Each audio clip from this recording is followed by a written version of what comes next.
Welcome दोस्तों, आप सभी का वेलकम है हमारे प्रीतम आर्ट्स अकाडमी में। और जो जो हमारे चैनल पे नए हैं, मैं बोलूंगा कि जिन्होंने मेरे चैनल को सब्सक्राइब नहीं किया है तो एक बार चैनल को सब्सक्राइब कर दें, ताकि जितने भी मैं स्टडी रिलेटेड वीडियो डालूं वो आप तक पहुंच सके। तो आज का जो हमारा टॉपिक है वो क्या है दोस्तों, आप देख सकते हो, वो है संसाधन नियोजन। तो संसाधन नियोजन है क्या, मैं इस पे बात करता हूँ। तो संसाधन का अच्छे तरह से उपयोग करना ही क्या कहलाता है, संसाधन नियोजन कहलाता है। और जो संसाधन नियोजन है वो एक अच्छा तरीका है संसाधनों का उपयोग करने का। तो मैं जब भी संसाधन नियोजन का बात करता हूं तो आप देखोगे कि भारत जैसे देश में संसाधन की जो उपलब्धता है वो बहुत अच्छा है। और यहाँ पे क्या होता है कि संसाधन की विविधता भी है।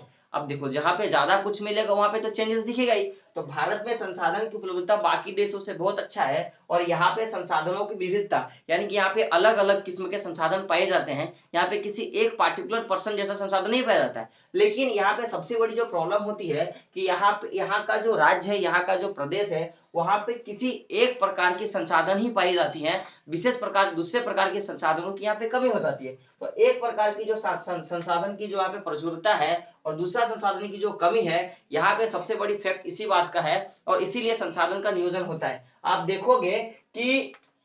देखोगे कि बहुत से ऐसे यहाँ पे जो राज्य है जो संसाधन पे ही आत्मनिर्भर होते हैं, और बहुत से ऐसे राज्य हैं जहाँ पे संसाधन है लेकिन आत्मनिर्भर भी है, साथ में प्रॉब्लम भी बहुत ज्यादा उनको डिफेक्ट करना पड़ता है। जैसे आप देखोगे कि झारखंड हो गया, मध्य प्रदेश हो गया, छत्तीसगढ़ हो गया, यहाँ पे खनिज और कोयला प्रचुर मात्रा में पाया जाता है, लेकिन अभी तक यहाँ पे मूल विकास सही ढंग से नहीं हुआ है। तो संसाधन नियोजन के अंतर्गत यहाँ पे विकास हो सकता है। दूसरा, आप देखोगे कि आप अरुणाचल प्रदेश जाओगे तो वहां पे जल संसाधन का अपार बहुत ज्यादा जल संसाधन है, लेकिन क्या होता है वहां पे भी अभी विकास में बहुत सा कमी है। आप लद्दाख जैसे जाओगे तो लद्दाख एक शीत मरुस्थल जगह है जो अन्य प्रदेशों से बहुत अलग थलग है। और साथ में यहाँ पे क्या होता है कि यहाँ पे बहुत तरह के सांस्कृतिक विरासत का भी वहां पे पाया जाता है, लेकिन अभी तक वहां पे आधारभूत जो चाहिए, जरूरत चाहिए, वो नीडेड चाहिए, उनका विकास के लिए वो नहीं मिला है। आप जैसे चल जाओगे राजस्थान चल जाओगे तो राजस्थान में भी आप देखोगे कि एक पूरा मरुस्थल है, और उस मरुस्थल पार्टिकुलर एरिया में बहुत सा ऐसे ऐसे संसाधन आपको मिलेगा। जैसे आप पवन ऊर्जा का बहुत अपार संभावना देख सकते हो, आप सौर ऊर्जा का एक अपार संभावना देख सकते हो, लेकिन अभी तक वहां पे विकास या मैं बोल सकता हूं कि जो उनको नीडेड चाहिए, जो उनकी आवश्यकता चाहिए, वो पूरा नहीं हुआ है। तो संसाधन नियोजन के अंतर्गत क्या होता है कि ऐसे कोई राज्य जिनको जो संसाधन की आवश्यकता होती है उनकी वो पूर्ति करती है। बोलने का मतलब है कि झारखंड में कोयला ज्यादा पाया जाता है ना। तो झारखंड में जब कोयला ज्यादा पाया जाता है और अरुणाचल प्रदेश के पास अच्छा पानी है ना, या असम जाओगे तो असम में आपको पेट्रोल डीजल मिल जाएगा, तो उनको कोयला चाहिए तो वो क्या करेंगे कि झारखंड से कोयला लेके जाएंगे, और वहां के लोग क्या करेंगे कि हमें पेट्रोल या जो डीजल मिलता है वहां से वो हमको दे देंगे। तो यही क्या होता है संसाधन, यानी कि संसाधनों का विवेकपूर्ण उपयोग ही क्या कहलाता है, संसाधन नियोजन कहलाता है।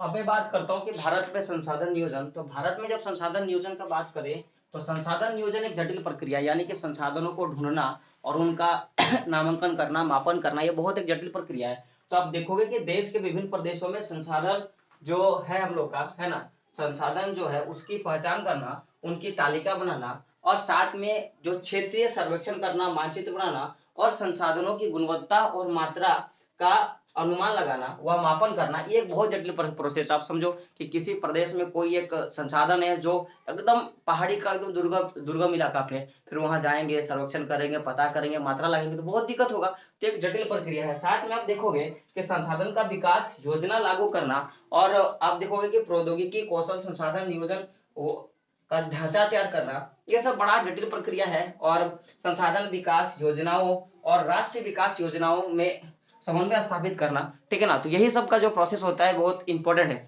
बोलने का मतलब है कि जब भी संसाधन, भारत में संसाधन नियोजन का बात करें तो ये एक जटिल प्रक्रिया है। क्यों जटिल प्रक्रिया है? क्योंकि देखो, कोई संसाधन को ढूंढ कर उसका नामांकन करना, उनका चित्रण करना कि कहाँ पे उसकी मात्रा पता लगाना, अब जब मात्रा पता लगा गया तो उसके हिसाब से प्रौद्योगिकी लगाना, उसको और कुशल बनाना, उसको और विकास करना, और आप फिर लास्ट में फिर देखोगे कि जब वो सारा कुछ हो जाता है तो फिर क्या होता है कि उसको संसाधन के योजना के हिसाब से और राष्ट्र के विकास के योजना के हिसाब से उसका समन्वय करना। क्योंकि संसाधन किसी प्रदेश में उपलब्ध है और इसी से देश का विकास होगा, ये जरूरी नहीं है। इसलिए आजाद भारत के बाद पंचवर्षीय योजना चलाई गई संसाधनों के विकास के लिए, क्योंकि मैंने क्या बोला था कि विकास तभी होगा जब संसाधनों का विकास होगा। तो संसाधनों के विकास के लिए सरकार ने पंचवर्षीय योजना चलाई और बहुत से नियम लागू किया।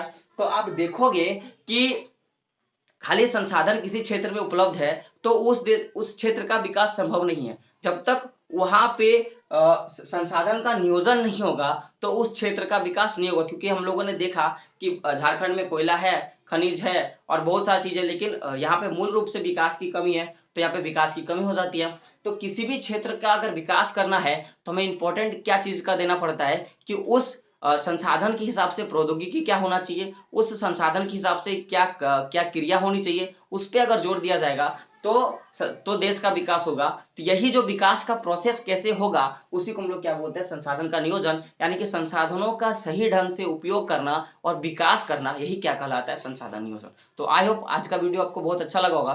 तो मैं चाहूंगा कि जितने लोग मेरे चैनल पे नए हैं तो एक बार मेरे चैनल को सब्सक्राइब कर दे और मेरे वीडियो को लाइक करें अगर आपको मेरा मेहनत पसंद आया तो जय हिंद दोस्तों, जय भारत।